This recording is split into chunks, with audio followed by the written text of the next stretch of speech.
Just want to thank everyone again for joining us for the launch of our Age of AI webinar series, hosted by Digital Promise with support from Siegel Family Endowment and the Robin Hood Learning and Technology Fund. This is a 4-part series that will help inform and support educational leaders as they plan and adapt their priorities relating to generative AI. So before we dive into today's session, I just wanted to make a couple of housekeeping notes. First, if you have any questions for our speakers and panelists, you can submit those using the Zoom Q&A function. We will have some time at the end of the session for questions. And during the session, again, we really encourage you to add your comments to the Zoom chat. If you agree with anything you see or hear, we really want to have an interactive discussion with all of you today. So we will kick off today's webinar with a presentation from our speakers today. I'm very pleased to introduce DeAndre Weaver, who is Chief Digital Equity Officer at Digital Promise, and Jeremy Roschelle, Co-Executive Director of Learning Sciences Research at Digital Promise. So with that, I'll pass it along to Jeremy and DeAndre.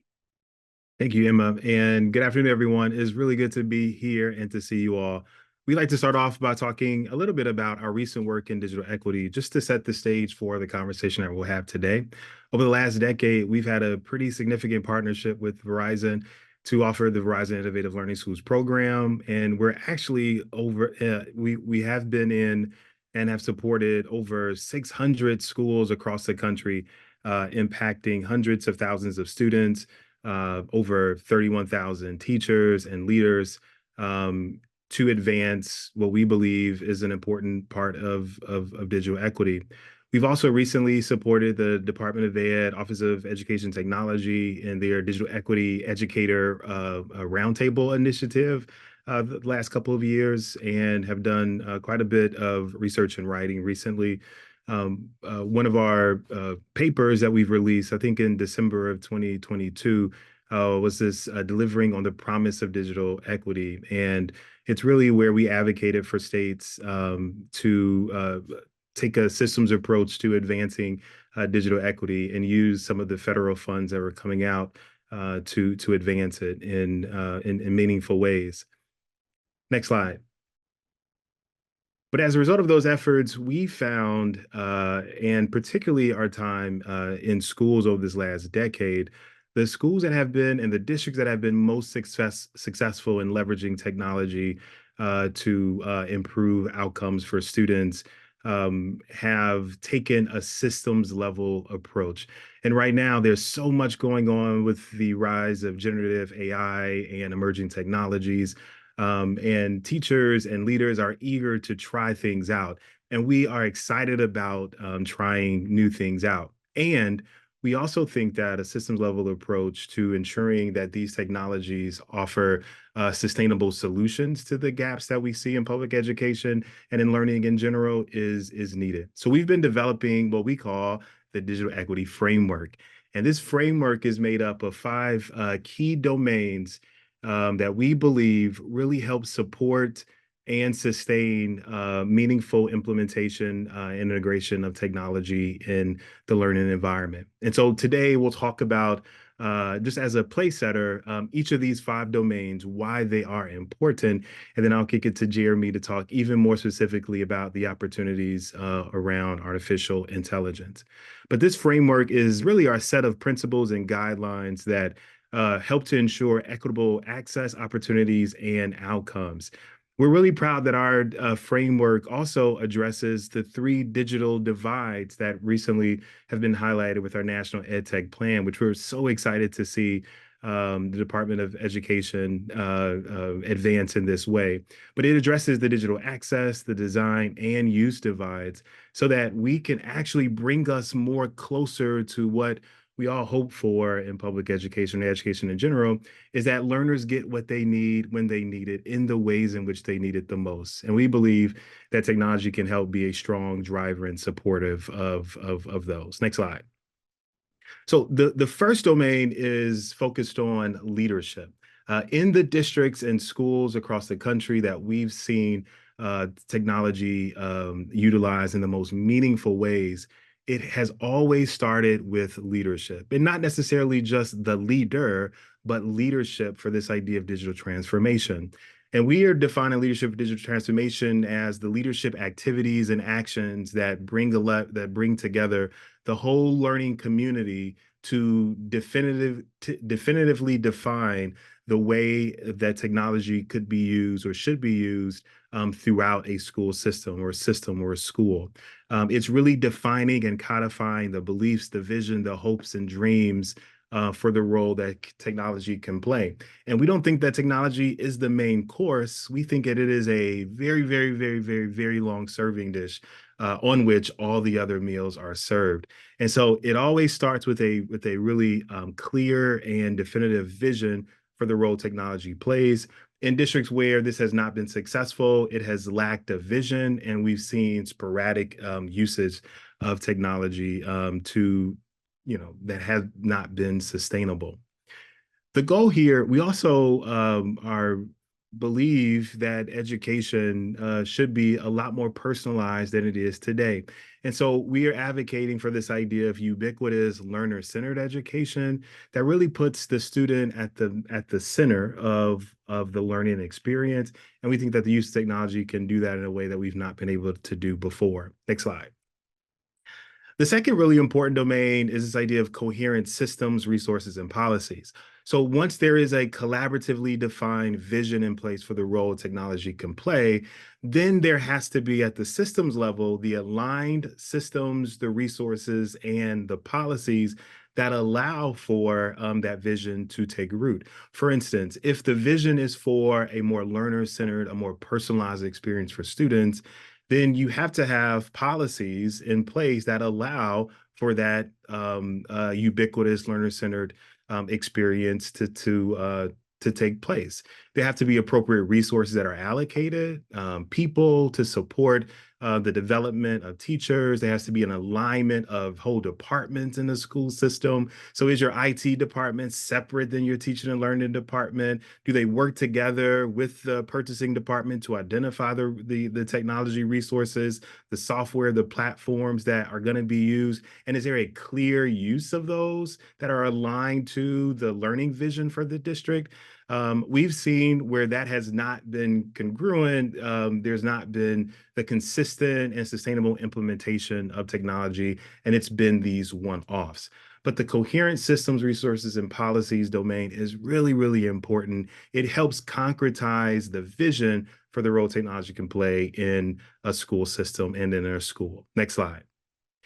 This next domain is really where has really become synonymous with this idea of digital equity. And it's about access, right? Access to devices, connectivity, to the software, to the emerging technology, to the learning tools that students and teachers may need to ensure that there is a ubiquitous learner-centered education happening. And so our advocacy here is really about the physical infrastructure. It's the procurement, it's the thoughtful procurement, it's the distribution of devices and resources, the maintenance and the sustainability plans that come with the responsibility to bring technology to a system. It's also ensuring that all students and all teachers and all leaders have access to the internet and that they all have the powerful devices that are necessary to leverage the possibility of technology, particularly generative AI. Students cannot integrate, work with emerging technologies if they don't have a device, and students cannot interact with large language learning models or chatbots if they aren't connected to the internet. And so those pieces are fundamental, and unfortunately, those issues have not been solved across the board. And so this is a really important aspect of our framework, and one in which we have quite a bit of experience with supporting. The next slide, please. The next domain is one that often does not get addressed in the way that it should. And that's this idea of digital competency. So if you have a vision for the way that technology could be used in your system, that's great. If you've aligned your policies, your systems, and you've funded this, that's fantastic. If you have devices and connectivity, that's great. But if teachers, if leaders at the campus level, if students don't know how to leverage those resources, if they don't know how to use the device or the technology, then we've done everything for naught. And we have a great example of that happening during the pandemic when we showered schools and systems with devices and in some places connectivity, but did not see the type of use that we would have hoped for. Well, there was a lack of preparedness. And in fact, there was a recent study that was done that said that about half of teachers do not feel that their preparation to use technology has been adequate. It's been non-existent. And that is still true today. And so until we really embrace this idea that we have to prepare the minds, the hearts of teachers with the competencies, the dispositions, the skill sets that they need to actually integrate technology into learner-centered pedagogy, then we are not advancing at the rate and the pace that we need to. So digital competency is hugely important. It's also important because the jobs that are coming out over the next several years, the next 5 years, 10 years, are going to require a significant degree of digital competency. I believe the co-founder of Code.org recently at the World Economic Forum, Hardy Partovi, said, "Hey, the question was asked of him, do you believe that that AI is going to replace people?" And he said, "I don't believe that AI is going to replace people, but people who know how to use artificial intelligence will replace people."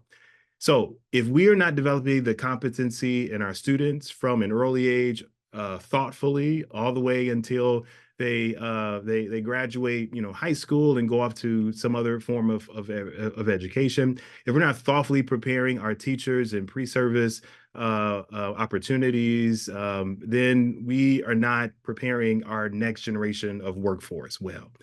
A really important domain. Finally, if we have leadership for digital transformation, we have a vision. And if we have coherent systems and policies and the resources to support that, if we have devices and connectivity, and if somehow we've found a way to at scale develop the competency of our teachers and leaders and students to be digitally savvy, then all of that really creates what we care most about. And this is the idea of powerful learning propelled by the use of technology. So if you can go to the next slide, this is what it's all about. We have those other domains so that we can do new and different things to excite learners, to ensure that the learning is tailored to their unique needs and interests, that it allows for students who need additional time and need additional scaffolds and need additional differentiation, that we can do that in a way that saves the teacher time, makes the teacher utilize their skill set and their teacher skills in other ways. We think that with the use of technology, we can serve more students and serve more students well. And this is really grounded in some key tenets that we have tended to find here at Digital Promise that reflect this idea of powerful learning. We believe that powerful learning is personalized, it's authentic, it's accessible, it is challenging within those zones of proximal development, it's collaborative, so we're not advocating for isolation, but personalization. It requires the use of connectivity, and it is inquiry and reflection based. And we think those pieces really define how we should design learning experience for students in schools. And actually, it helps us think differently about what should actually be taught in schools. And should we just solely focus on content, or should we also think about how we teach students how to learn? And is that the actual skill that is most needed in this world where new technologies are advancing rapidly? And so taken together, these 5 domains are grounded in our firm belief in inclusive innovation. So we're not doing any of this in isolation, a few people chunked up in an office figuring things out. This is a communal effort. Every important stakeholder in a community is included in this from the onset, from the very initial idea all the way to the evaluation and the refinement of this. This is done in community. We also believe that continuous improvement is really important. You're never going to get it right the first or the second time. And it's not about perfection, but it's about just continuous improvement. And so that's a huge component for us. And finally, this idea of we just don't want to do things because it's hot right now. It's all about the sustainability of these efforts. And so taking a systems approach actually lays a very firm foundation for teachers and leaders to start using emerging technologies in a way that's going to benefit students the most. So, Jeremy, that was my really quick primer on our digital equity framework. We're excited to launch this thing officially this summer. We have so many resources and there's so many layers to this that we're excited to get out there. But I want to kick it to you to talk a little bit more about the AI specific opportunities. Jeremy? Yeah, thanks so much. So what's been going on here is Dre and his team have this really amazing framework, years of work going into it.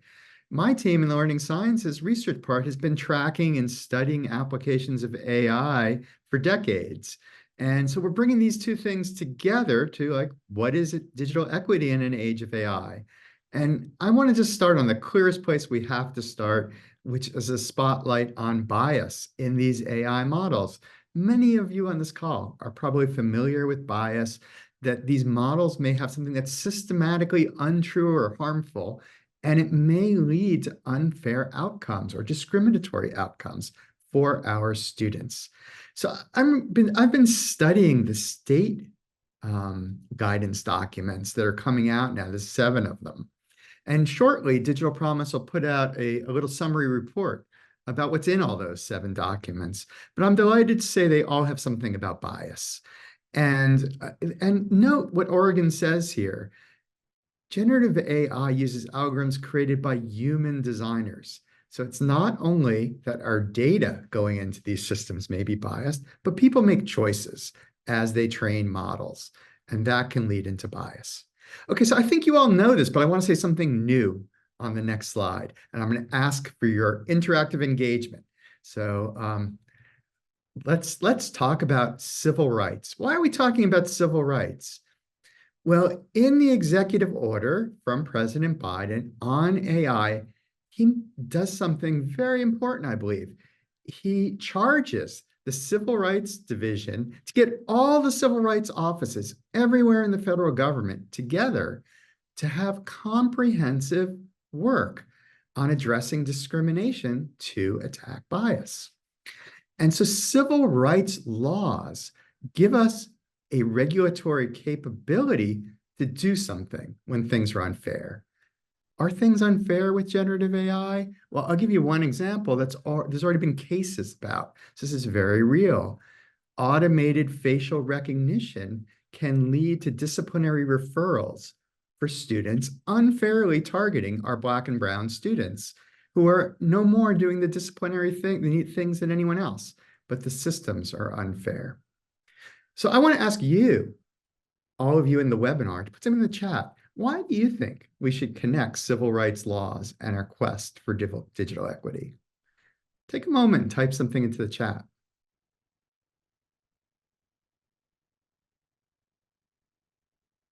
And by the way, I've noticed that we have some participants from overseas, and I think I'd be very interested to hear what laws you have. I am less knowledgeable about what's going on in terms of civil rights in other countries, but it'd be great to bring that into the conversation. So thanks, Lena, for saying predictive policing. Absolutely. I've seen proposals to have robots in the hallways of schools that use face recognition. Yeah, it's a great example, Seija. Fantastic. I'm loving what I'm seeing in here. And I'm going to go to the next slide now, but keep it coming. Really appreciate it.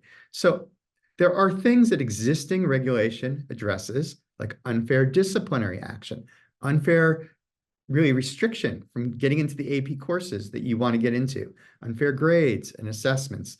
This gives us a backstop to address some of these problems that will happen. And let's go to the next slide. So I think engaging these laws, ever since I've been watching generative AI, I've been wondering, how do we engage some regulatory apparatus for the bad things, the really bad things that could happen?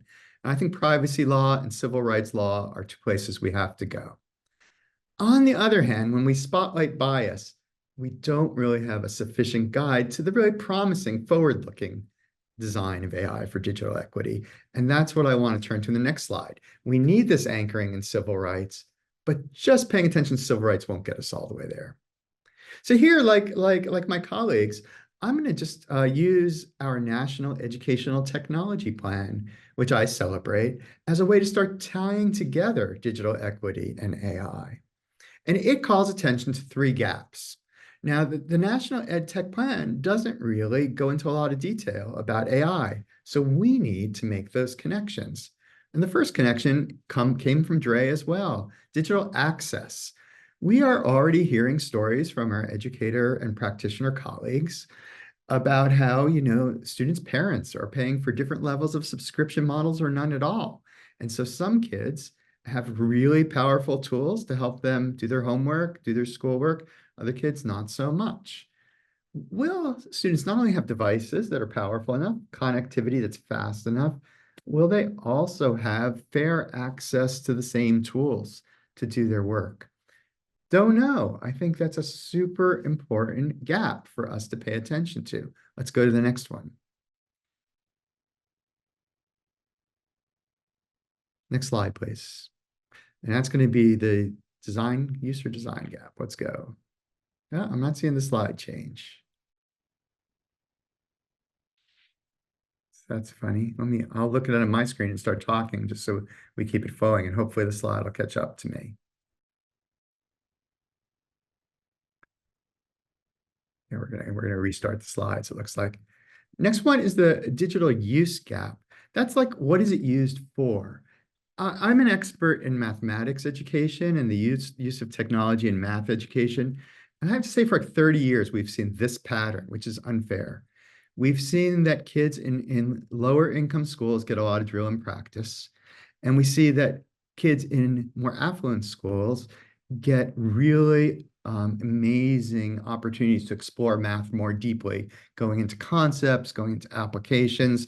And we see, even though the same tools could be available to everyone, the uses that are selected for two different groups of students are really different. And so I'm really worried about that. I'm worried that generative AI is really broadly capable, but when it comes down to it, we're going to give poor students one thing and affluent students something else. And then, yeah, digital design gap is a great one to be on. Equitable applications don't just happen because some innovators sit in a room somewhere and produce a large language model. We really believe, Dre and I both, in design for equity, the inclusive innovation process. And in the AI report from the Department of Ed, teachers in the loop is a huge concept. So if we're really going to serve the needs of our students in our classrooms, and we're going to focus on those who need more of our support in this as we move to generative AI, I think we have to involve teachers in those loops.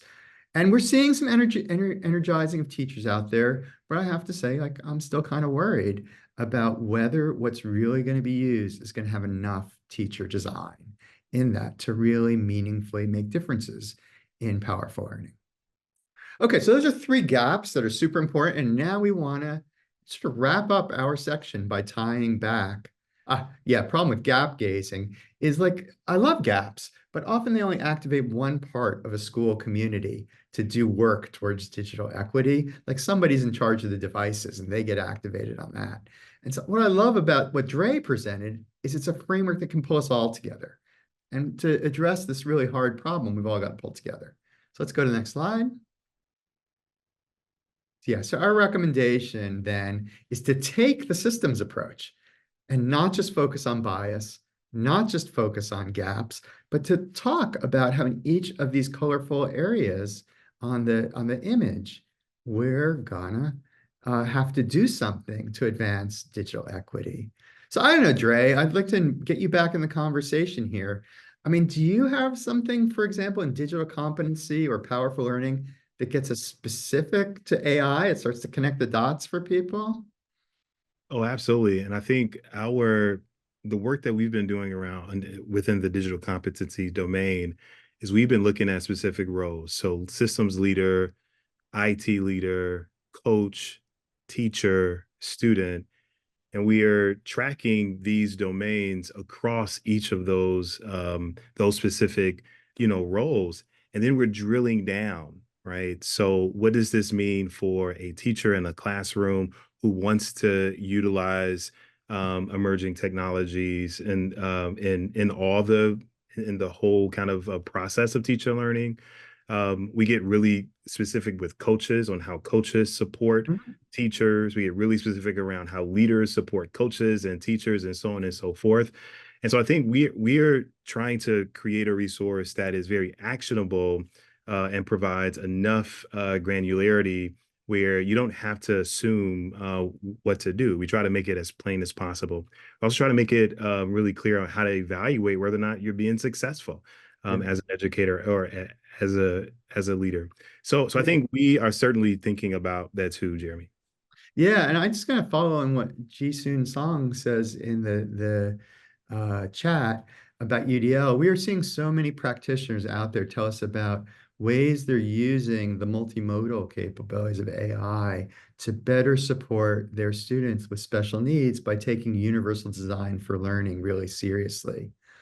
And there's huge opportunity there. I think that's one of the most positive benefits because AI can let kids express what they know with voice, with drawing in so many different ways. And it can also change the channels they get information in through more flexibly. And so I think we have a huge opportunity in UDL, but to do UDL right, we have to do all these different sectors. Like the devices have to have like good microphones. They have to have, Yes. good cameras. They have to have that. Teachers need to know what UDL is, and they have to expand what their sense of UDL is into the age of AI. And We Jeremy, I'll go ahead, jump in. I'm yeah, talking and to I you. have this too. I mean, we also have to have those policies that allow for students to receive credit for what they produce using technology, right? Like that has to mean something. So they just can't, have permission to, produce a video and that video doesn't, equate to showing competency of a particular skill or standard. And so allowing, students the opportunity to redo assignments again, right? Again, more of those learner-centered approaches to give more kids at bat, can certainly be helpful when using technology. And so I think that's it. The systems approach connects all the dots, and I think the places where we've seen this be the most successful have connected all the dots. Yeah, I want to call out the school librarians too, because Kathy Lester reminds us of that in the chat. I have been to wonderful schools that Digital Promise works with where it's all starting from the library, which has really expanded beyond what a library used to be when I was a kid. And so, yeah, that's part of our systems approach is how do we activate everyone to pull towards digital equity? So with that, let's go to our panel and let's get them all involved in the conversation. Great. Thank you so much, Jeremy and Dre, for your presentation. So I am pleased to introduce our three panelists for today. We have Yusuf Ahmad, who is co-founder and CEO at Playlab AI, Rebecca Kockler, Executive Director at Reading Reimagined, and David Miyashiro, Superintendent of the Cajon Valley Union School District. Thank you all for joining us today. We really appreciate it and excited for today's discussion. So I'll pass it back to Jeremy and DeAndre to get our discussion started. Sweet. Thanks a lot. Thanks a lot, Emma. David, we'll start with you. You're currently superintendent and would love to get your perspective on this. So from a systems perspective, in what ways have you addressed digital equity in Cajon Valley, and how are you using emerging technology to advance deeper, personalized, and more learner-centered education for students? Thanks for the question and for the opportunity. This is my fourth school district implementing one-to-one with digital devices. First as superintendent. When I got to Cajon Valley in 2012, we had some technology labs across our 28 schools where it was a destination where kids would go to. A few classrooms where teachers had applied for grants and got iPods or iPads for their students.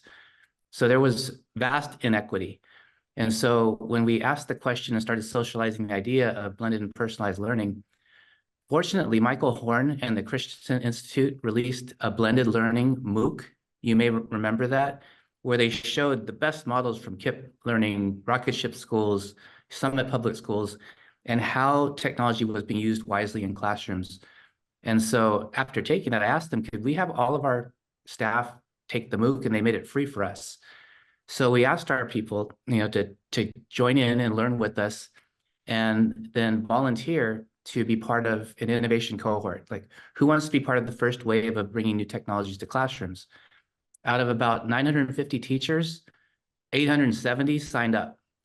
And so, wow, okay, we said that we would provide devices for your classrooms, and we didn't have the budget or the infrastructure set up yet. So what we said was, let's make the first cohort all staff. So we took staff through intense blended personalized learning. Part of that was field trips, going to actually some of these schools and places to see. And then we asked our teachers to develop plans in their cohorts, grade level teams or department teams, to apply as a team to have devices for your students.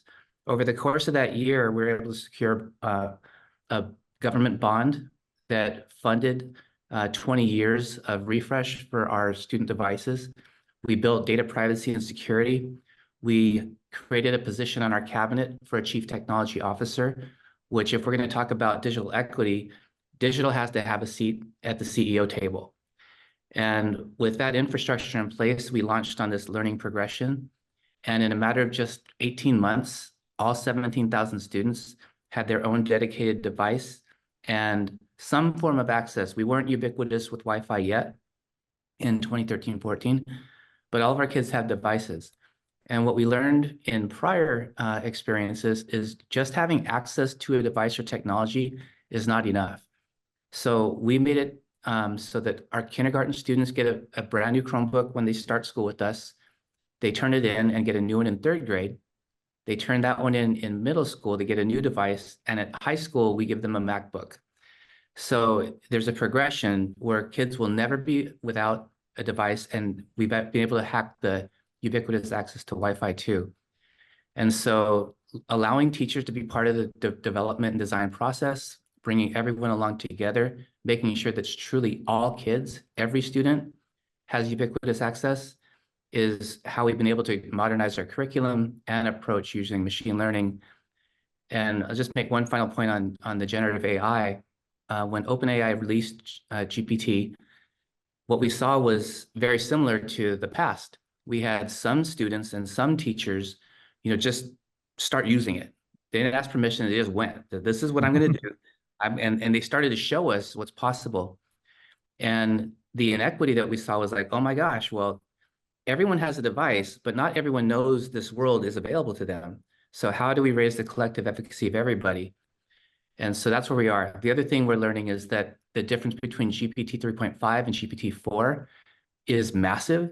And so folks that have access to the basic free tool versus the one that you pay for is another hurdle we need to, I think, climb or climb over.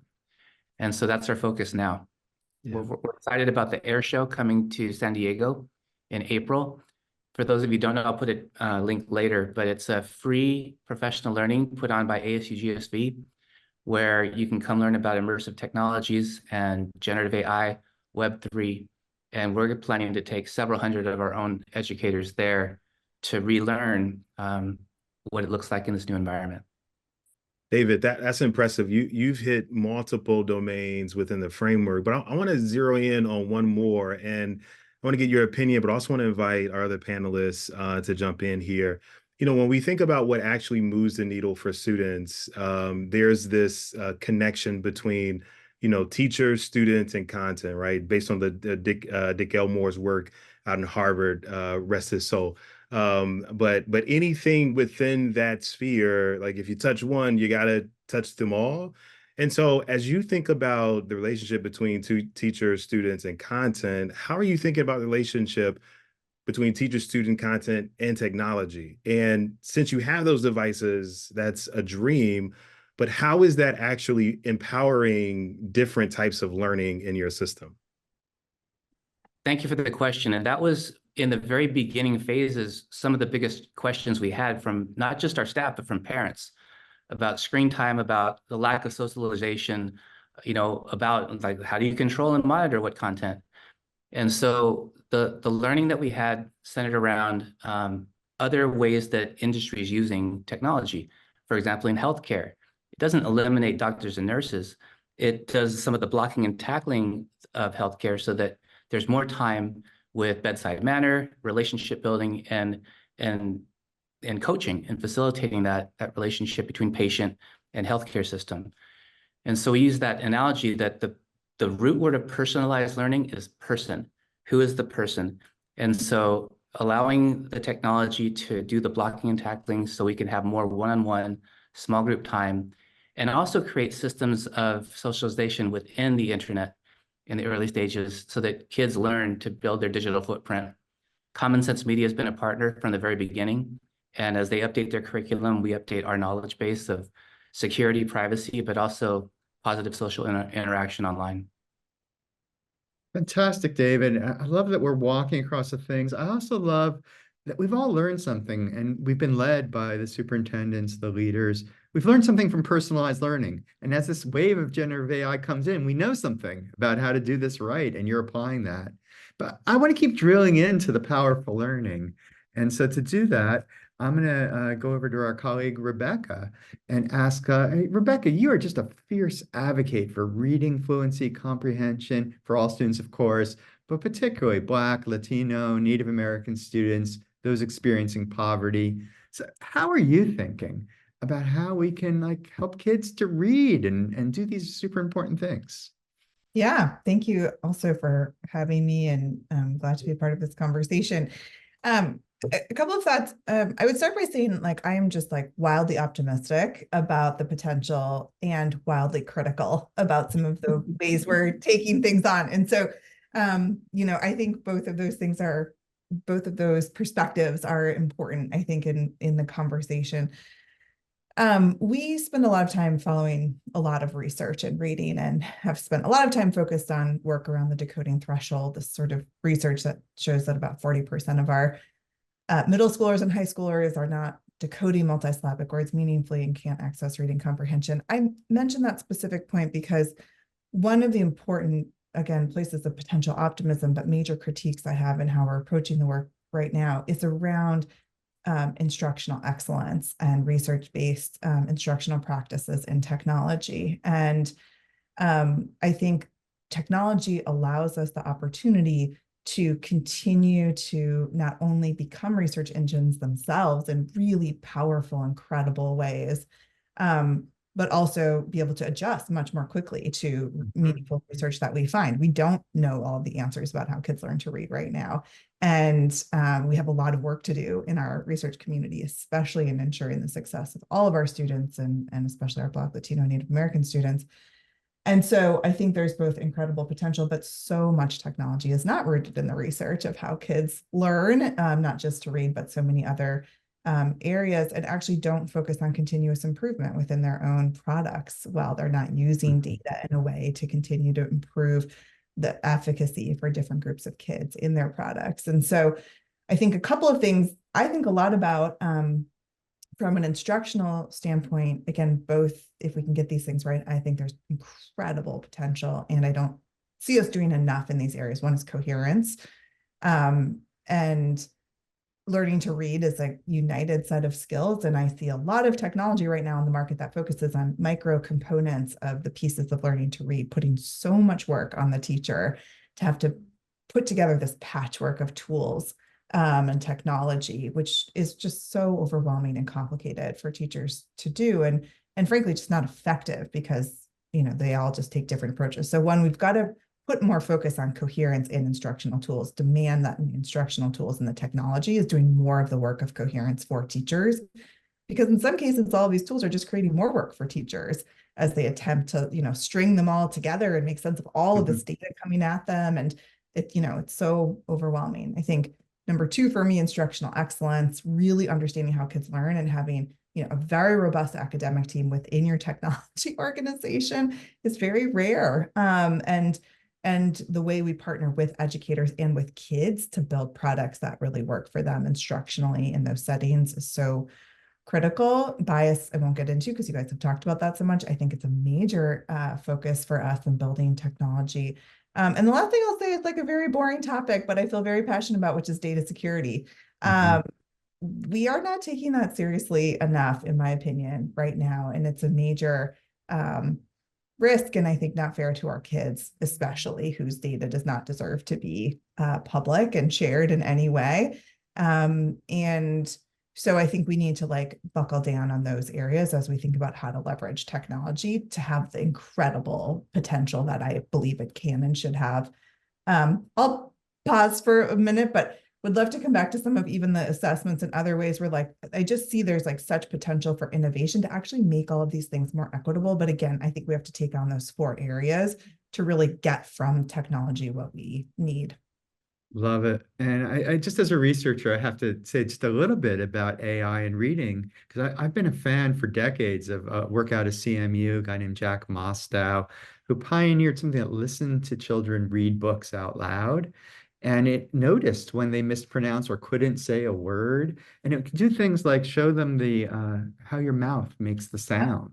So it was multimodal. I mean, this is going back 20 years.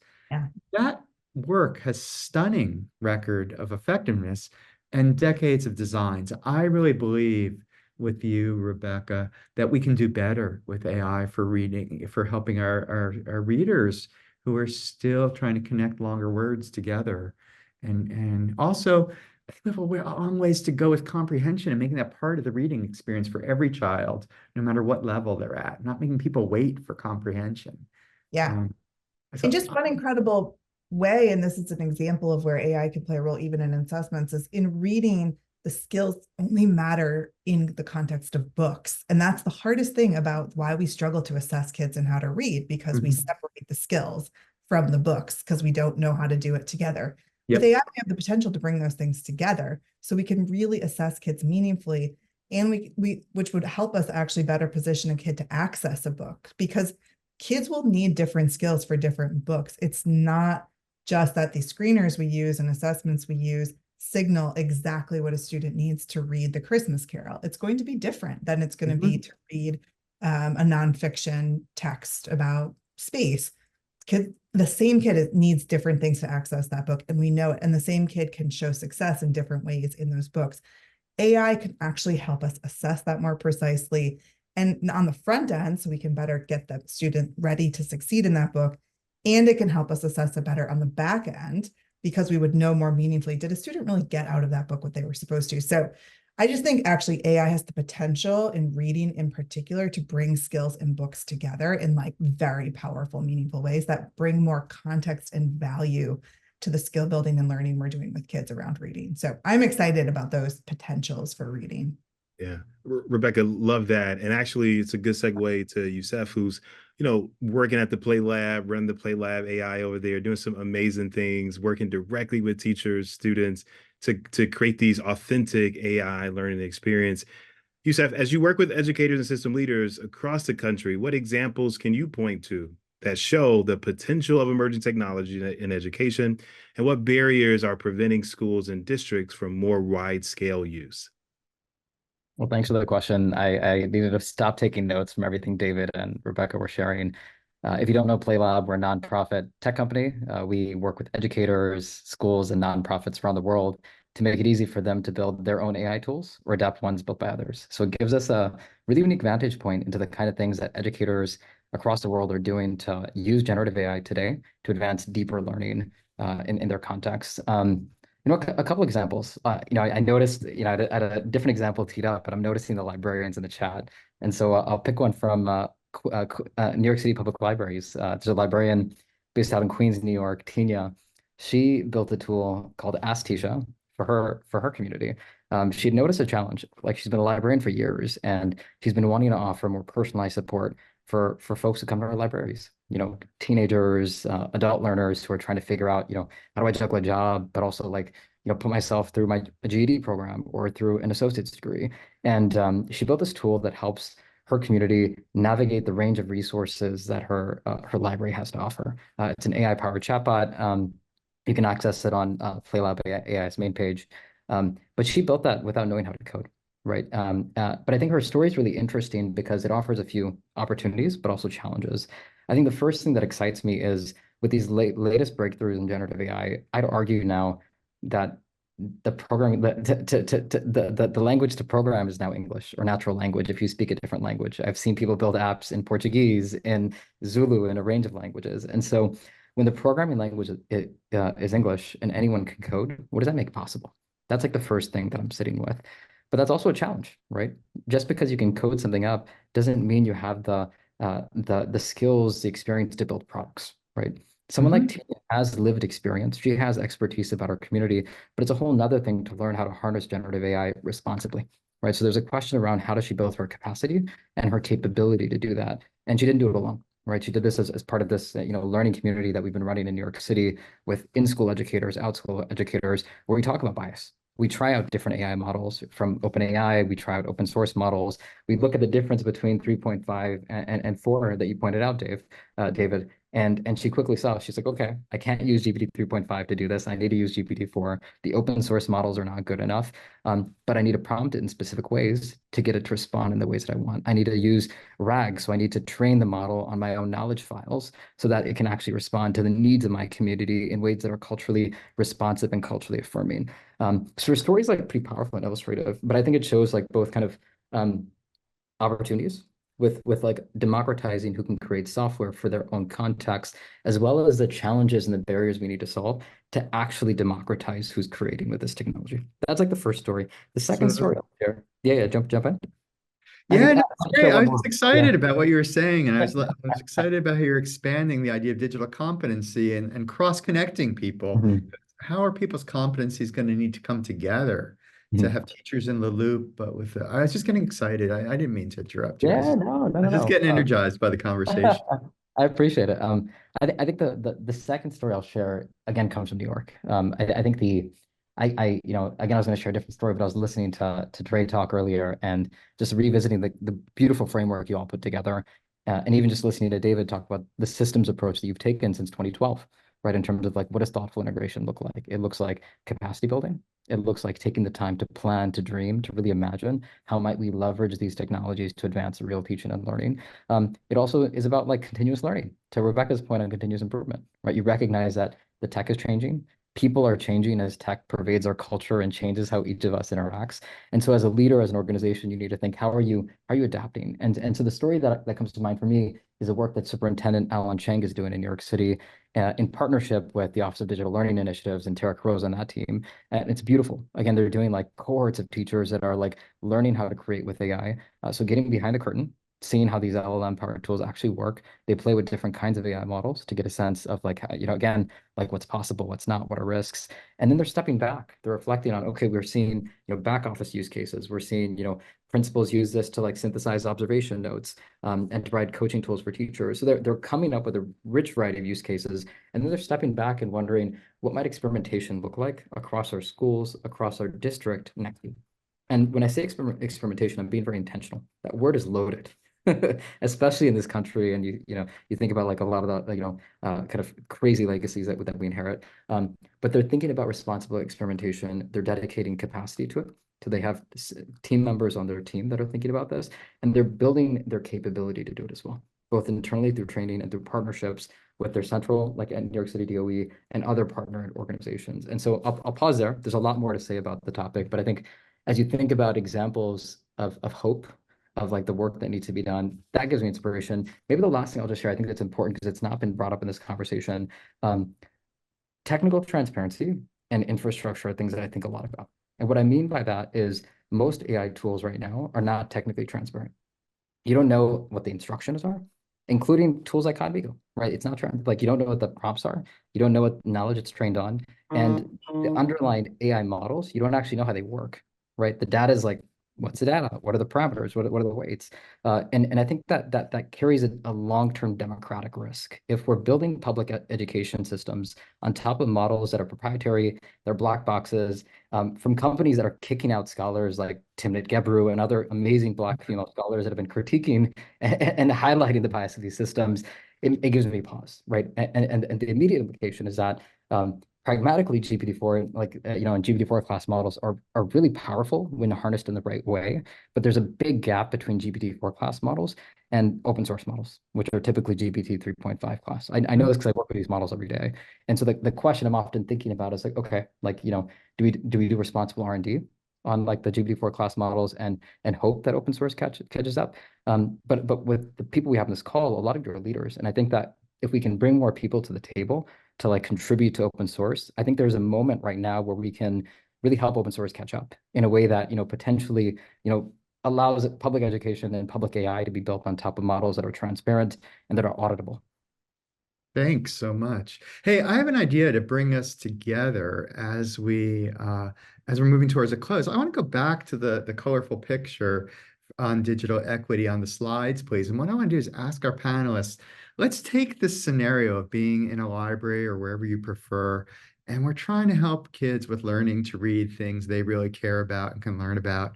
I'm just going to ask each of our speakers to take 1 minute and pick a wedge or two. What would you do? What would be the first thing you do if you're going after helping students achieving digital equity and learning to read? Where would you go first in this picture? Try to pick different wedges. Let's see where we go. I mean, I'm happy to jump in. I would definitely move into coherent systems, resources, and policies. And I think it kind of connects into a couple of others, but I just like really believe that coherence matters in learning to read. And you do not learn to read from any just chunk of skills. And most technology takes on chunks of pieces of things. And it has to be coherent and I would say instructionally sound.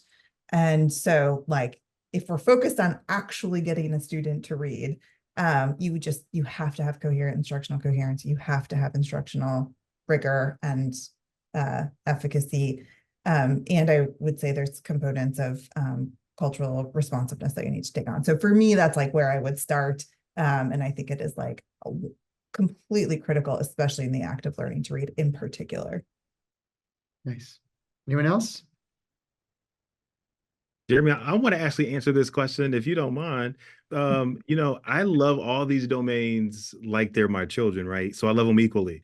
But the one that I want to start with, though, and if I put my former superintendent hat on, for me, it's that leadership for digital transformation. And I start there because if a community, and when I say community, I mean board members, teachers, unions, parents, students, instructional aides. I mean, everyone that you can think of. If everyone does not embrace this idea that learning can be augmented, accelerated, enhanced, if by the use of technology, then you're going to struggle throughout every single domain. You're going to struggle, getting policies approved to support the work. You're going to struggle with getting funding to buy devices or create wide area networks and communities. You're going to struggle with, teachers embracing professional learning to develop their capacity to use these technologies. You're going to struggle with bringing it all together. And so for me, and from the experiences that I've had, many failures, but also some pretty successful wins, starting with getting everybody on board to understand how this could be used from a systems perspective to achieve our goals is really, really important.